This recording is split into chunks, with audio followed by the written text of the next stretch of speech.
Guys, it's that time of week again. It's Monday, it's book review day, and this week we're looking at Trigger Warning by Mick Hume. Subtitle, Is the Fear of Being Offensive Killing Free Speech? Now, from the title alone, you would assume that Mick Hume is a right-wing commentator, a right-wing speaker, but he's actually, if you research him, he's actually a member of several communist groups. He's actually about as far left as you can get, which is quite interesting. This came out in 2015. So a year before the Brexit referendum, and it's quite interesting to read this today. In hindsight, I read it when it first came out. That's why this copy is slightly tattered, and it was interesting then.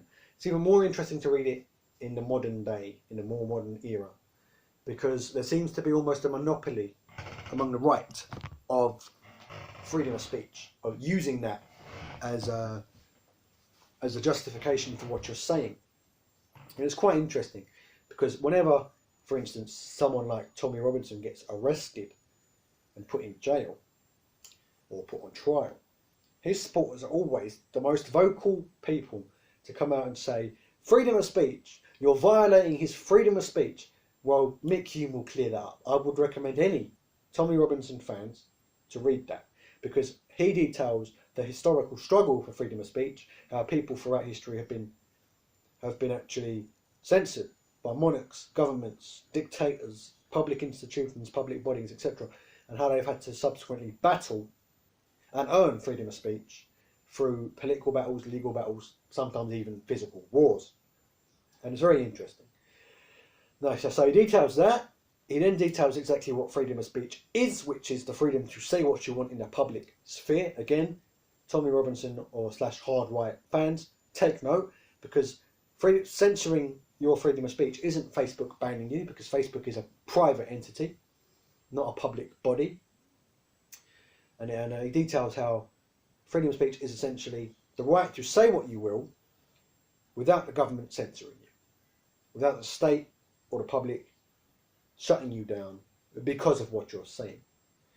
And I've always been a vocal proponent of freedom of speech, or free speech. If you know me personally, or if you follow the political videos that I do, you'll know that I'm quite a big fan of free speech. You know, to paraphrase George Orwell, there is no greater freedom than the freedom to say things that people don't want to hear. And I've always been a supporter of that. So he details exactly all that stuff, and then he details, which is obviously the main subject of the book, this sort of culture that we seem to be developing of, you can't say that. Or, as he says, you can't say that, or there's, you can't say that. So if you can't say exactly what you said, nobody can say it, or you, in particular, can't say what you just said. So be it white people talking about race, be it straight people talking about gay rights, it does happen, and there seems to be something of a subculture in the left wing. Being a leftist myself,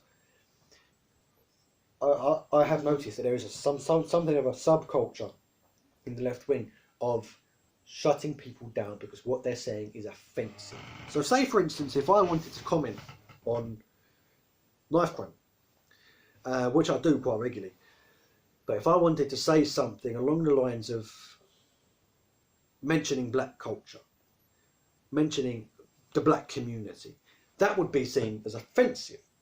But if someone from that community says something about that, uses those words, that's not offensive. And that's what Mick Hume is touching upon. We're shutting people down because of differences in culture, skin tone, differences in gender and sexuality, because you can't say that, but he can.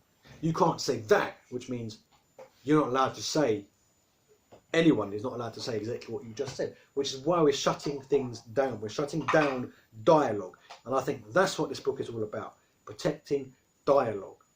If we start shutting everybody up and censoring everybody just because they're saying things that we don't like, then where does it leave dialogue? And I think that is the most important tool we can use in political discussion, is dialogue. So while we have people on the left wing who say that, you know, sort of, you're not allowed to talk about black issues, racism, because you're white.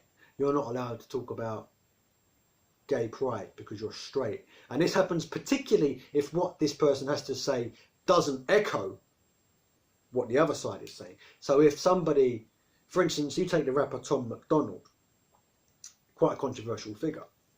He talks about this stuff quite a lot. He says about, in his song Straight White Male, he says that there are people out there who blame everything on him, even though it's not him and not straight white males like him that cause the issues. Yes, the people that cause the issues are straight white male, but it's not him. And there's almost this discrimination that happens, obviously not as bad as the discrimination that BAME people face or gay people face, but there is this sort of discrimination that because you're straight white and male, you must be part of the problem. That, I think, is what Mick Hume is touching upon here. He's touching upon this issue that we need to open the doors a bit, be a bit more open with our dialogue, and actually discuss the issues. So people who are straight should be free to discuss gay pride and their feelings about it, and that's what we need to have. We need to ultimately have everyone's feelings out in the air for all to see. Doesn't matter how grotesque those feelings are, how incorrect those feelings are, how wrong you think those feelings might be. They need to be out there. Obviously, we would have to stop short of sort of it openly inciting violence, but they would have to be out there. If someone doesn't like gays, they should be allowed to voice it, because then you can shut them down and you can say you're completely wrong. Because if somebody doesn't like black people, they should be free to voice it, because then you can show them and demonstrate on the whole world stage how ridiculous this notion is, that black people are somehow inherently built in to be drug dealers or commit knife crime, for instance, or that gay people spread AIDS. These stereotypes and these prejudices amongst or against, particular sections of society, the views that most people all find horrendous, they cannot be stopped by ignoring them. They cannot be stopped by censorship. And that is what Mick Hume is arguing in this book. He's saying that you cannot just shut somebody down because you don't like what they're saying. They need to be free to say what they've got to say. Excuse me. They need to be free to say what they want to say. And then you can shut them down. Then you can just show the world how ridiculous it is. And that's how we move forward. So thanks for watching. This has been a book review of Mick Hume, Trigger Warning. Pick it up. I really recommend you pick it up. I've got his other one coming today. It should be here shortly. About democracy and the age of post-democracy, if you will, particularly in the era of Brexit and Trump, and how we seem to have developed this attitude that those two votes went the wrong way, and how there's now people who are, for instance, calling for a second referendum, which I don't personally support, and how there's this attitude of you voted the wrong way and what the problem is. So that should be interesting to read. I'll probably do a review of that in the coming weeks. But in the meantime, thanks for watching. Don't forget to subscribe if you're on YouTube. Like the page if you're on my Facebook page, Atheist Social. If you're on YouTube, press the bell, get your notifications. So every time a video comes out, you get a notification to your phone telling you it's here. I think my book's here. And thanks for watching. I'll see you next time.